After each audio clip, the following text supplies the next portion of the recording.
Hello to everyone, welcome to my channel. So this video is on the topic of multicultural education. So we are going to deal with various related concepts of multicultural education. So stay tuned to my channel, and if you like the video, please share with others. So let's start. When we are coming to the meaning of multicultural education, so many of us have a limited view that it only means a various culture when incorporating within a curriculum, but it is only we can say that it's a one facet of multicultural education. So it means recognition, acceptance, and integration of different culture in curriculum. So we can say that it is a form of education where we can see history, text, values, and it also includes the cultural pluralism, which means that in a society when numerous or multiple culture assimilate in a society, but still they maintain their cultural uniqueness without being homogenized by the dominant culture. So, multicultural education is a form of teaching which gives individual and opportunities to examine their social and cultural biases. We are going to break those preconceived biases, and we will change their outlook, which will promote inclusion, democracy, skill acquisition, self-reflection, critical thought, etc. So in this slide we will see from where the multicultural education has started.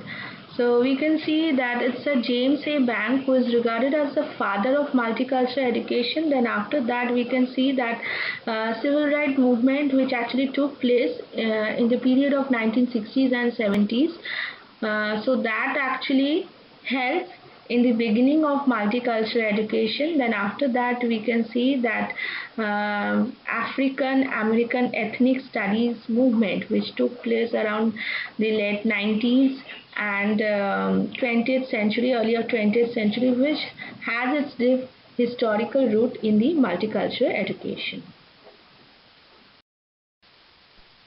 Now we will see the definitions of multicultural education.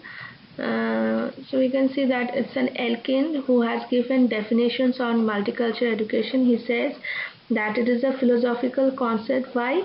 Because it is built on the ideals of freedom, justice, equity, and human dignity, which advocates all children should have equal opportunity to learn in school regardless of race, social class, or gender. So here we can see that it has given importance on the truth that though individuals are different, but it does not anyway signify that one culture is better than other or one individual is better than another.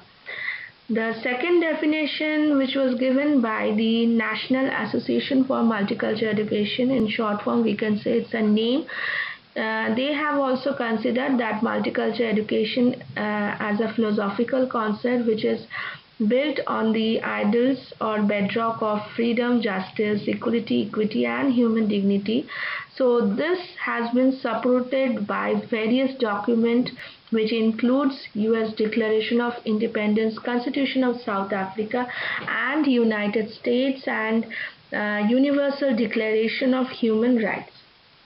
So from both the definition, we are getting the concept that multiple cultures need to be preserved and it should interact peaceful manner with one nation.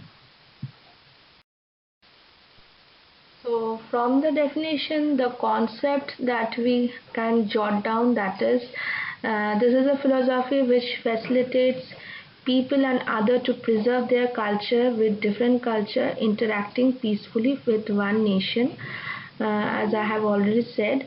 So the features that we are getting, that each individual learner belong to a certain culture which produces a distinctive pattern of behavior, lifestyle, identity, feeling and thinking. That means every people who are belonging from different culture, though they are different from the people of other culture background, because they have their own pattern of behavior, lifestyle, identity, feeling and thinking. Next we can see that none of the culture is superior or inferior in respect of other. In multicultural concept, equivalent concept is very important. None of the culture is superior or inferior in compared to other. Third, we can see that through this kind of education or through this kind of approach, we are making individuals free from their preconceived ideas, or we are freeing up them from the prejudices. So they have a kind of stereotype vision about their culture or about the people of other culture. So we are going to break those prejudices and we will form a new outlook within them. So fourthly, we can see that it is based on the concept of adaptation, which accommodates several environmental and technological conditions.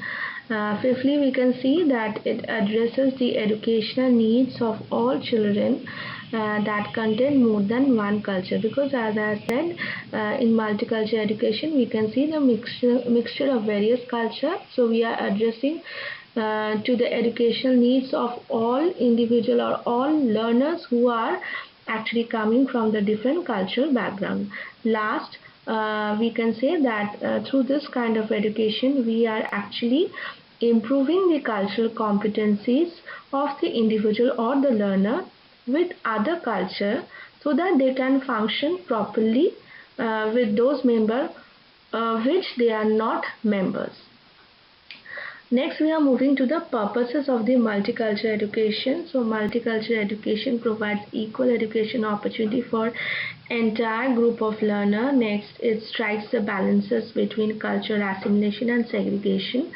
And last, it has been developed in the bedrock of democratic values, because it has certain ideals which includes freedom, justice, equity and human dignity. So, multicultural education acknowledges these things, through which it actually break the barrier of preconceived notion, stereotype action or prejudices within the individual.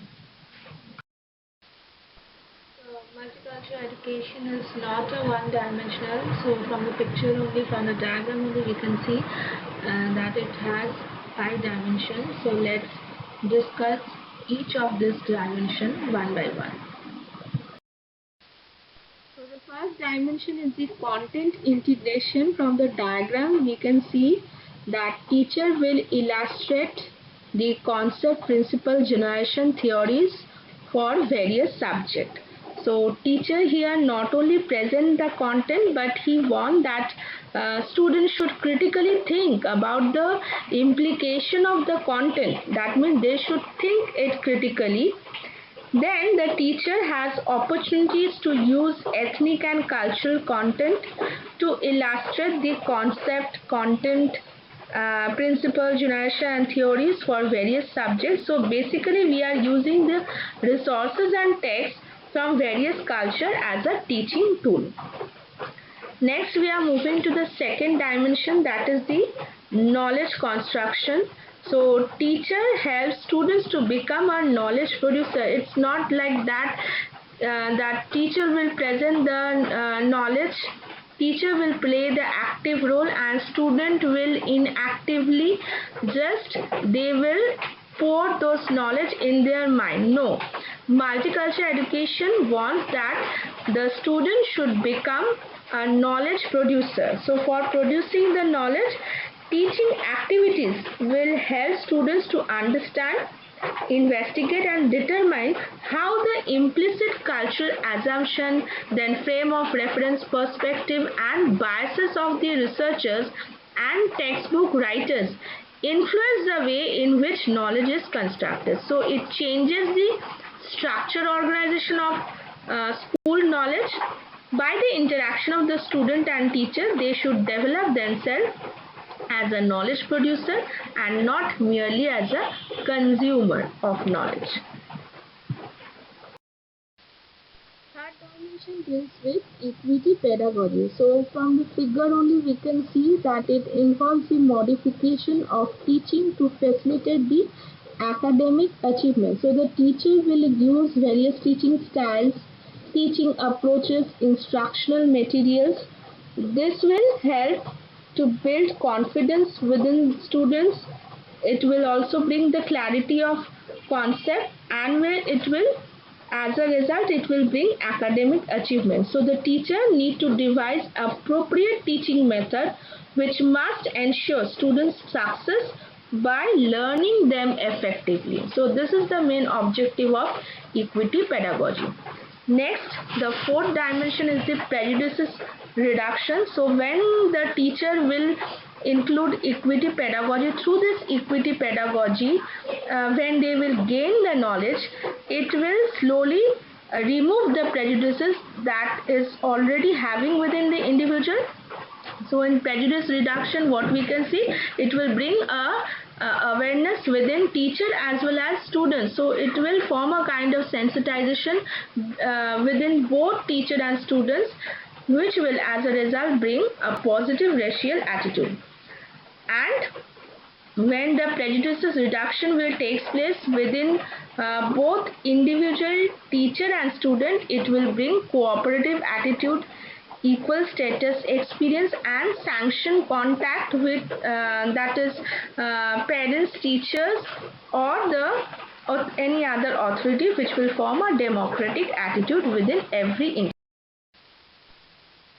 So the last dimension is an empowering school culture, which actually involves restructuring the culture and organization of school so that everyone can experience a sense of equality, freedom, justice, etc. So while empowering the school culture, we need a collective planning, mutual understanding, reciprocal relationship. That means this is a kind of relationship which should be supported by the people who are involved in the multicultural process. And all this process will help in school governing so that the school can function effectively, and it actually involves the holistic concept, not an individual concept. Individual should involved in this process, but ultimately it should help in bringing up the holistic concept. Till here we have dealt with the first part of the multicultural education. In the second part, we will continue with more related concept. Hope that you have understood the content, and please subscribe my channel and press the bell icon and stay tuned to my channel. Thank you.